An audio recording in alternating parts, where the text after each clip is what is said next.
What's going on, MBL Network? We are live. MBL 360 podcast, couple weeks off, and now we're going to be back on for quite a while. Usually give you about 45 minutes to an hour, maybe 30 minutes today. We'll see how it flows. Wednesday, 7 p.m. Eastern Standard Time. Every Wednesday, nearly every Wednesday, you'll see myself and Quibble here on this channel, so make sure you give us a follow. What's up, Aeroplane? Newest recruit there on the waiting list. We got a lot of topics to talk about today, and we'll get into a few of them right now. We're going to talk about the playoff picture coming up, MVP race picks, breakout players, rookies to rookie watch, how it kind of landed with some of these top rookies this season. We're also going to talk a little bit of that building the franchise Carolina Panthers. We're 0-2 with Carolina broadcast so far this season. This was a 10-4 team, or 8-4 team. We're having some difficulties, but the White Lightning attack will be back. You better believe that, as we'll be having another Building the Franchise podcast episode. Building the Franchise episode, probably around week 16, maybe something. I think this weekend is the availability, so look for that coming up. We're also going to talk about the division predictions from the beginning to now, and we'll see where everything kind of played out. Quibble, how you doing today? I'm doing well. I think the Panthers are going to be playing Sunday. I think that's what was discussed. Just for everyone to kind of keep it on I was just tripping because it's Wednesday. Their notes. Yeah. I'm like, wait, did I miss it or something? No, I think he wants to do it Sunday. Kind of give him some time to bounce back, get the coach in, and kind of figure out what's going wrong on the prime time. All right, well let's get started with it. First thing we're going to talk about today, we're talking about that playoff picture. Probably go about 5 to 10 minutes on this topic, but man, the NFC race, that is the first thing that I look at when I start thinking, okay, this playoff picture is going to be different than anything we've seen. You get Seattle, Carolina, New York Giants are top, and there's 3 teams that kind of were hovering around playoffs the first couple seasons, right? Seattle, this will be their first time getting in. Even Dallas is having a great record right now. Atlanta and Philadelphia's fell to the 7th seed. There's a lot of weird stuff going on. Chicago's trying to make their first playoff appearance. So are the Green Bay Packers. Nothing is really over yet. And there's a lot of new faces in the NFC. AFC, Chargers, Houston. We've talked about the rivalry. And you know, the Miami Dolphins and the New York Jets, they're doing a little shuffling act. But really impressive to me is that 6th seed Indianapolis Colts. We don't expect them to win the division. It's the Texans division, but man, they are in the playoffs. They are a playoff team, I think we can say now. I mean, I think the Colts have always usually split with Houston. I think it's just Jacksonville. Sometimes they have some trouble with. They've been right there probably going into the last couple of weeks, and it looks like they're in the division race again. Yeah, so it wouldn't surprise me if Indy gets that 2nd seed, depending how the season plays out. You were going to ask a question. And I misspoke a little bit. Green Bay has made the playoffs. They made it last year. I think they limped it at the 7th seed and got a dub. So it might have actually been 6th seed. It was a tie. They ended up getting in. Chicago has yet to make it. They're at 8-6. Any chance you think they slide in, or you think Philly's gonna kind of ramp it up here?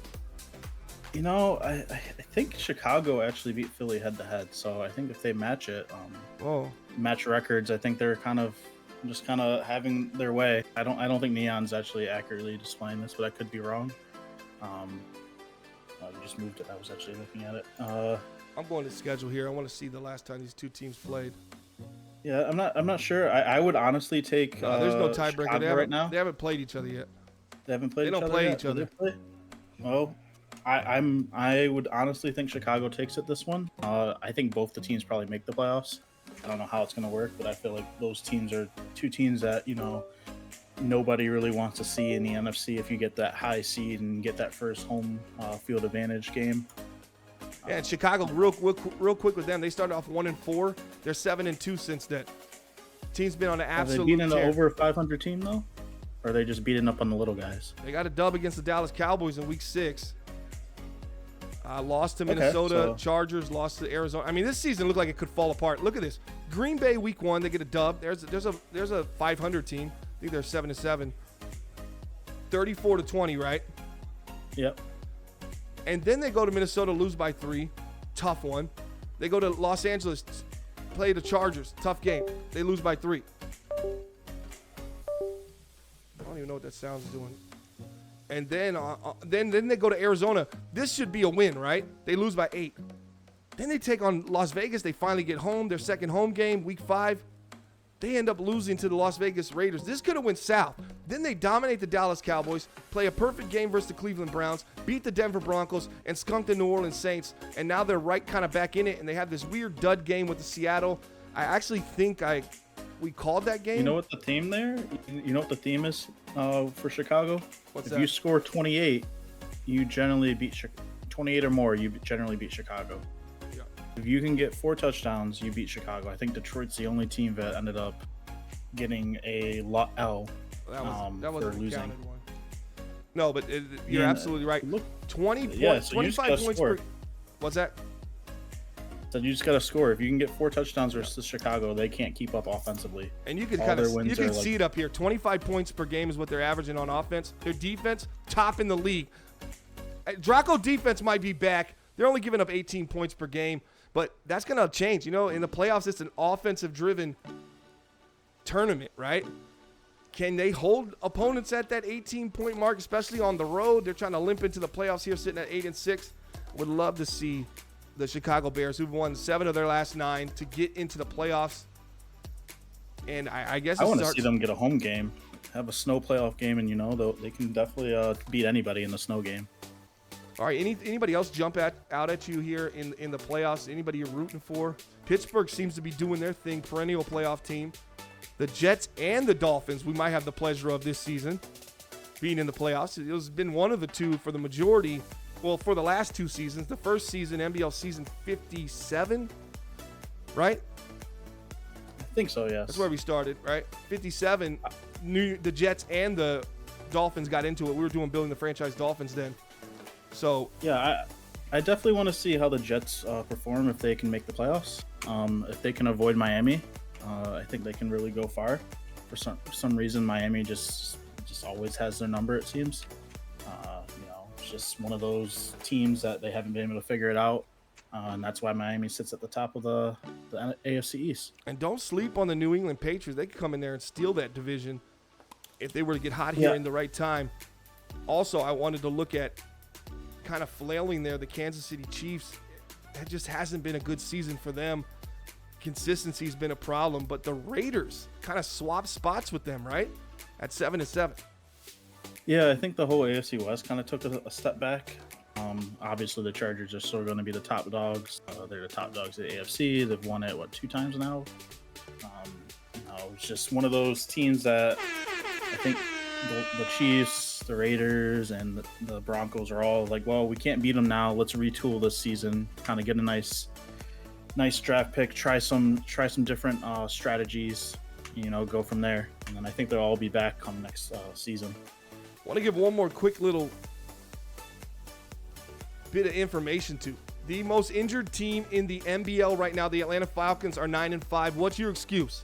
What's your team's excuse right now? Atlanta has had everybody on offense that has any value get hurt, and they're still putting up big numbers. They just put up 49 versus Tampa Bay at home. So I'm liking this Atlanta team. They're dangerous. If they were to get healthy at the right time, could you see them maybe going on a little run, headed to that NFC Championship game? Yeah, I think they always have the potential to go on a run. I think that game versus Tampa Bay, Penix had 7 touchdowns or something, so he basically carried that offense. The defense definitely leaves a lot to desire, especially in the passing game. The IOC is kind of geared more towards passing. I think there's maybe 1 or 2 running teams, but if you're getting in the shootouts with your division rival that's hovering around 25% win rate or whatever, I think they're 4-12 maybe. Your defense needs to step up a little bit more, so you're not putting as much pressure on your quarterback to score points every single drive. Mr. T Money in the chat wondering who's the quarterback for our building the franchise Carolina Panthers, and that's going to be Drew Favorite. Starting quarterback right now, 39 touchdowns, 28 interceptions. And we saw some struggles on BTF, but this guy was his former 2nd overall pick out of Nebraska, only 24 years young. I always thought his height was going to be an issue, and it just seems like very hesitant to throw over the middle. Gets a lot of balls batted down, and he's not the quickest and not the strongest arm, but maybe a little Drew Brees feel when he kind of gets into his own with Drew Favorite. Yeah, I think Drew he's learning how Carolina operates the offense. I think it's his first year. He's getting a lot of primetime matchups. They're playing the Texans, I think this week 16. So it's definitely going to be a challenge for that entire team to see where they are as a team and where their season's going. Losing to Miami, who we consider a contender in the AFC, and then Dallas the following week in an NFC. You really need to kind of win those games to kind of give you that confidence going into the playoffs that you can beat anybody. All right, let's switch gears. Let's go to MVP race here. Who do you got, Quibble? MVP? You've been tuned in this season. MVP we're all race. tuned in. No one should be out of it. But who's leading the charge here? Leading the charge. Is it you Bryce have Bryce Young. Bryce Young's having a great season. He's got those 2 elite weapons out wide, so he's definitely the favorite. I think Jalen Hurts is also up there. He's always kind of sneaky that people don't realize how well he's doing for the season. He's 35-10 in the passing game, and then he also has another 11 touchdowns in the running. I think he has more rushing yards than he has had the last 4 years or so. And if I recall correctly, Hurts won MVP last year, and his stats are pretty much better across the board. So I got another guy it'd for be you interesting to see in the NFC here. Or excuse me, I guess he was in the NFC. In the NFC, we'll move to the NFC. AFC Bryce Young for the Indianapolis Colts. Playoff team, perennial playoff team, and he's looking good. Much better than he looked with the Jets, right? We can all agree to that. coaching staff. Yeah. So now I want to flip it to the NFC. I got a name for you. I want you to tell me the first thing that comes to your mind when you hear this name as an MVP candidate. Chris Woodard, quarterback, New York Giants. Efficient. Very That's the efficient. first thing that comes. He's very efficient. Their offense is set up so well. He's got pretty much nice, easy throws. He makes the difficult throws, especially to the boundary when necessary. He always seems to perform in the big matchups. Even in some of their losses, they were pretty much right there to the very end, and he made mistakes still. So I think he can definitely be that guy that gets his first MVP and maybe makes a playoff run with that New York Giant football team. And one thing I love about Woodard, and I've liked this since when I saw him play collegiately with the Baylor Bears, hometown. We all know, me and Quibble, we're from Texas. We know about Baylor. They were saying this guy was going to be better than RG3 and all, I'm not here to argue that. I definitely, the athleticism is a drop down, but Chris Woodard still has a little bit of wheels on him. But man, this is a stronger arm quarterback, and Woodard has a quick release. He's not going to get sacked a ton of times. He gets rid of the ball, and as my man Quibble pointed out, efficient. This is a quarterback that's throwing at 72% completion clip, over 40 touchdowns, I think about 16 interceptions, or is it 12 interceptions? 12 interceptions. I mean, it's just a great touchdown to interception ratio. And man, if I was voting right now, Giants being atop the NFC, that's probably my pick. Who are you going with? And he was a sixth rounder. Yeah, and he was a 6th round pick he fell, I believe. Yeah, he fell. I don't know why he fell. Maybe it's the height because he's 6'1". Maybe because Baylor didn't have really a great season. That final season, they got into a bowl game. And nothing lived up to the hype. Games. It was very Geno Smith-like when Geno decided to stay an extra year. Those kind of vibes. But Chris Woodard is on his P's and Q's, and he's playing the best football I've ever seen him play.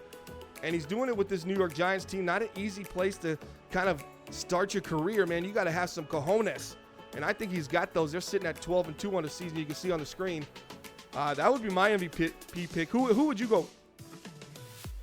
Oh man, I really think it's got to be Bryce this year. I think Woodard and Hurts are both also deserving, but just Bryce is kind of going off. If he eclipses those benchmarks, we have 4 more games left, right? Three games left. If he gets 55 touchdowns or something, which he certainly can, you're kind of on that hairy edge, like, okay, he's doing something that we really haven't seen that often in the MBL. Absolutely.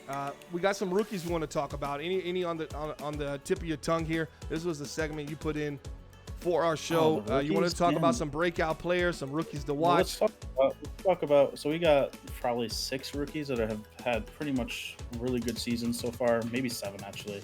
You got Lewis Stockton. If you want to talk about him. I know about Louis Stockton.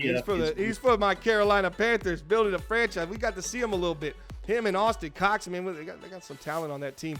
Haven't played their best football as of lately, but what we saw early in the season and the numbers he's putting up. I mean, 48 catches, 940 yards, does have 7 drops, 8 touchdowns, but it's the impressive nearly 20 yards a catch for him. That includes what he's going to give you after the catch, which is close to 8 yards, and he's getting you 12 in the air. I mean, Stockton is becoming into one of those formidable, you can trust kind of guys. 6 foot, buck 92, rookie out of Michigan. He was the 9th overall pick. I'll get him on the screen for you guys right now. Yeah, I think he's got that development pretty much down already this season. When things are going bad, it looks like favorite was going to him. We saw that with BTF. I think he had 5 or 6 catches, and it seemed like any positive play, it was going to him. So he's definitely one of the rookies to watch for Rookie of the Year award. You also have another offensive player named Daniel Bruce. He's the running back for Buffalo. He's been having a tremendous year when Buffalo actually decides to run. Surprisingly, he's only gotten the ball 121 times, but when he's getting the ball, he's getting 8 yards a carry. It would be nice to see him get more involved in the passing game, but this is definitely a name to watch out for. He was selected as the fifth pick overall out of Texas Tech. The Red Raider. Just watch out for him next season. I think he's really going to have a good season once he gets more reps. And this guy's a speedster. This guy's a north runner, right? If he can hit that lane, he'll fool you, man. He got CJ 2K kind of vibes when he hits that hole. nobody's pursuing this guy with any kind of deficit and catching him, right? He's got that breakaway speed, big time back, did amazing at Texas Tech, probably best halfback in their history. And he's number 18 there for the Buffalo Bills, and he's been doing great. 5th overall pick. We talked about Lewis Stockton, 9th overall pick. Who else we got? Anybody else? We got a couple receivers that have been going all out too. We got Zeke Crawford for the Saints, and then we got Javier Queen for the Commanders. Queen's been injured a lot, so he's kind of having a bad year. But Zeke Crawford's probably going to run away with this offensive player of the year for a rookie. He's basically just having 100 yards almost every game now. Big time target, ready to go.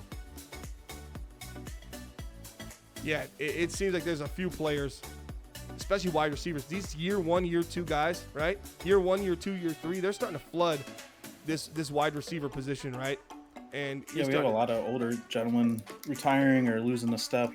Coaches are giving the opportunity to young guys to perform. We're scheming guys open. It's definitely nice to see the younger guys getting an opportunity. All right, let's move to building the franchise. Carolina Panthers, I got a couple questions for you. We're going to get Carolina's schedule on the screen, and you're going to tell me where my building the franchise, my 10-4, I can't believe we've lost our last 2 games. You'll see it on the screen right now. It's a BTF curse. It might be. 28-31, 13-29. Dallas is probably the worst performance. Houston's up next, at Atlanta, and then versus New Orleans. Could we see Carolina run the table, or is the table going to run Carolina? This is a tough finish. This is the type of schedule you want, though, if you're Carolina in this exact situation. If you are a competitor, right, and you want to be going into the playoffs playing your best football, you want to do it against the best teams, and you want to do it at a time where people are starting to look sideways at Carolina. This was a 2-loss team. We had them up there with the Giants. We had them up there with the Vikings. Now there's 2 losses. Yeah. People are starting to question. Then they got to go play Houston. Then they have to play Atlanta. And Atlanta is just pretty much a make-a-wish team. I mean, this team doesn't need anybody to be healthy. They're going to find a way. They're scrappy, and they can put up points no matter the personnel. Very talented. So what do you think in these 3 games? How do you see Carolina finishing? The big thing for me is if I'm a Panther fan, I want to be clinched by week 18. If I'm not clinched by week 18, I'm actually kind of nervous going into that Saints game. Mostly because, And what would clinch them? A split? I'm not sure, but I think they need to get at least 1 win. I think they'll be in at 11. I'm going to ask the chat here. Houston Texans, Atlanta Falcons. Building the franchise, Carolina Panthers. Do they sweep them? Which team do they lose to? What do you guys think in these final 3 games? Quibble says you got to win one of your next 2, and he thinks, we're thinking New Orleans is going to be a dub, right? Well, I'm not thinking New Orleans is going to be a dub. It's just I don't think they want to play New Orleans and have their starters out there. New Orleans plays a really blitz-heavy kind of aggressive style of defense, and there's always that potential when you're playing a blitz-heavy team, but somebody tweaks something, you lose a lineman in a dog pile, or your quarterback gets hit a couple more times than normal, and then you're limping into the playoffs. We saw that year 1 with Jaden Daniels. He got hit in like the last quarter of his week 18 game, and then he was out for the playoffs. So it's always something to keep in mind. I'm not sure who the backup is. It might be Trey Lance in Carolina, so he's had limited run with that offense. So it's just something to keep in mind. I'm going to tell you guys this. We're getting good feedback in the chat right now.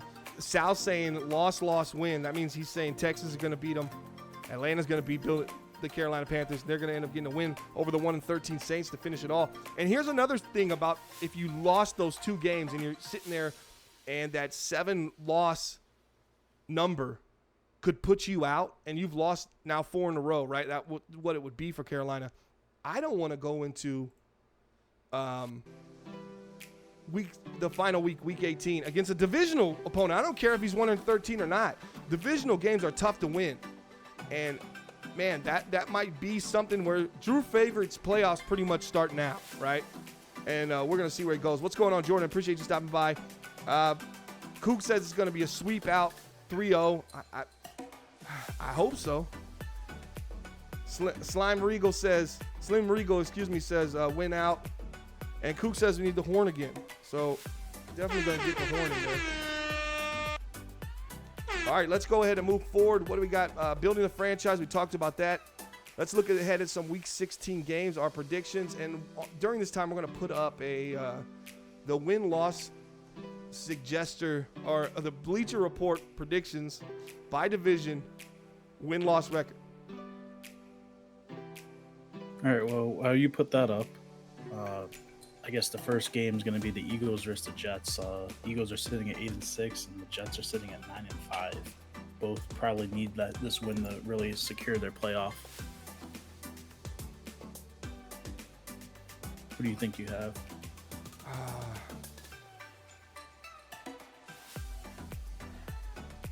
We're talking Bears Packers, right? No, we're talking the Eagles Jets. Oh, I thought I heard you The say two the greatest Bears. teams of the league. I don't know why. I just assumed we were going to be talking about the Bears Packers, just because that game is crucial. Eagles Jets. I'm going with Philly. I'd like to take the Jets. Philly. I'm rooting for the Jets. You know, I don't like the Philadelphia Eagles. You know, it's obvious here.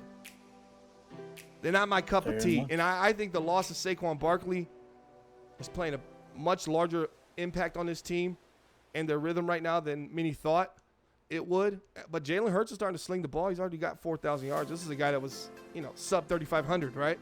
Or he was 10th in yards. He's sitting about 4 or 5. So they're moving the ball. The Jets do have a solid defense. They're 9-5. It's must win for them. I'm gonna take the Eagles though on this one, and I don't like it. That's Who are you going with? It cut out there. Hello? Am I still here? Yeah, you're there. Hey, I'm going to add a score prediction to this. I'm going 38. You know what? 38-35. Philly over the Jets. Philly, the Jets 38-35. I'm going to say 38-28 for the Jets over Philly. For the who? I just think the Jets. I have the Jets over Philly 38-28. I think there's an offensive scheme that I've been seeing and watching some of the games with the Jets that, it kind of puts the defense in a stressful situation, and I think their defense is just good enough to kind of slow down that Philly offense. You can just limit a couple big plays. Hey, we could see it go either way. Philly's not playing their best ball, but I definitely respect them. I don't like them, but I respect them enough to think that this is closeout time for Philly. This is if the switch was going to come on at any time, it's right about now for Philly. They're in a good spot. They're going to make the playoffs.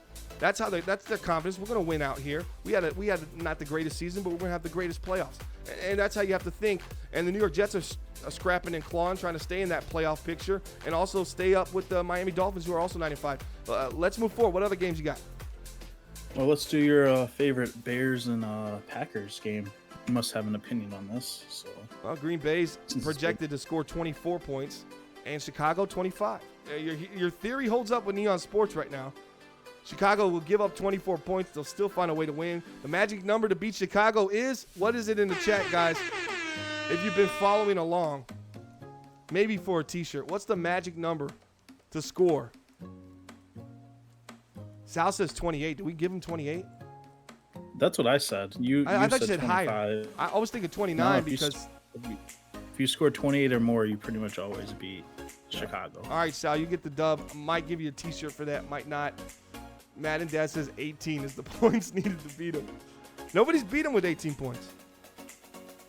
Did somebody just beat them? I said nobody has. I thought, yeah, I'm pretty sure all their losses, they scored 20 or more points for Chicago.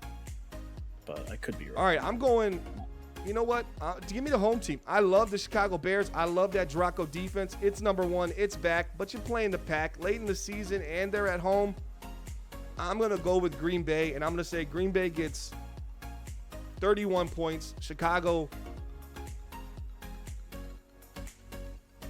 27. That is generous. I think it's going to be like 24-7. Chicago. We will find out. What else we got on there? I think there's just a scheme mismatch there. Chicago will keep underneath. Green Bay likes to kind of dump everything underneath, so it's going to be whoever that defense can rally and get their running back down and get those low crossing routes down. Now, Green Bay might struggle a little bit. They're going to have to try to take a shot deep because you're going to just sit right into Chicago's hands. And the last time these two teams met, you can see on the screen there, week 1, 20-34. So it's been quite a while. And Chicago ended up winning that game 34-20. That was in Chicago. I see 31-27. I'm sticking with it. Green Bay over Chicago. I don't like to even say it. What other game are we looking at here on the schedule? Oh, another game for the schedule? I think there's always. What about Carolina, Houston? Yeah, we can talk about that some more. I think Houston's going to win that one. I think they just have a little bit too much talent that Carolina coaching staff is going to struggle with. Luke McCaffrey is having a great year. He's been really good as I think he's a number 3 wide receiver for them, maybe 2. I don't know how their depth charts usually set up and what kind of situations they put Diggs and Dell in. But McCaffrey is definitely a nice spark for that offense. We got him from Washington. Since day one of the podcast, I've been anti-Eagles, anti-Texans, right? I can't take the Texans here. Seems to be the team. Yeah, I'm gonna go Carolina. They're going to put up 41 points. It's going to be a shootout. Actually, I'm going to go Carolina 45.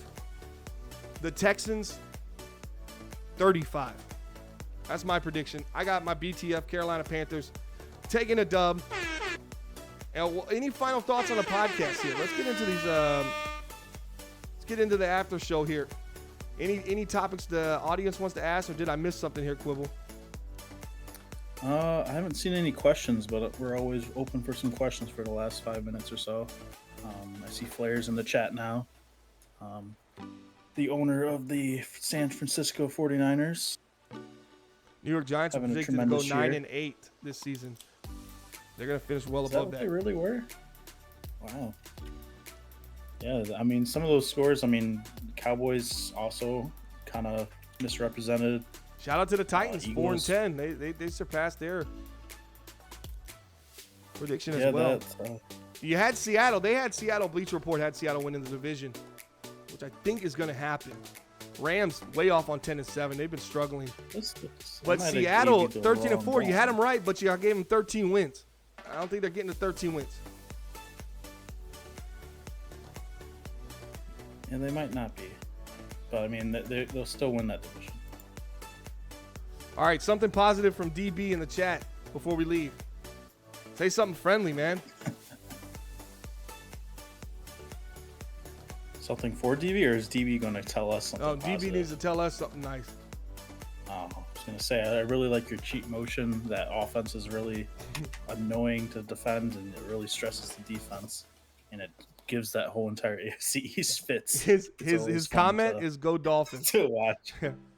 That's positive. Hey, Go Dolphins. It's not cheat motion. Shout out to Miller. It's the relentless cheat motion. The bag that he's had. Hey, if you can't stop it once, you're gonna keep hitting you. Just like if you can't stop the run, I'm gonna keep running, right? Yeah, that's what Miami Same said. concept. They said you stop it once, you're gonna have to stop it twice. You stop it twice, you're gonna have to stop it 3 times. Stop it 3 times, stop it 4. Then they get to about 10 or 11 or 12, and then they just shake your hand. Good game. You got the dub. Nah, you bring out Gun Monster at that point. See what you can do there. Yeah, that would be nice. Shout out to Cougs. That's going to do it for our show. Any last thoughts here for our audience? Appreciate the 13, 14 viewers checking us out here. We had a max of like 17 or 18 actually today. What?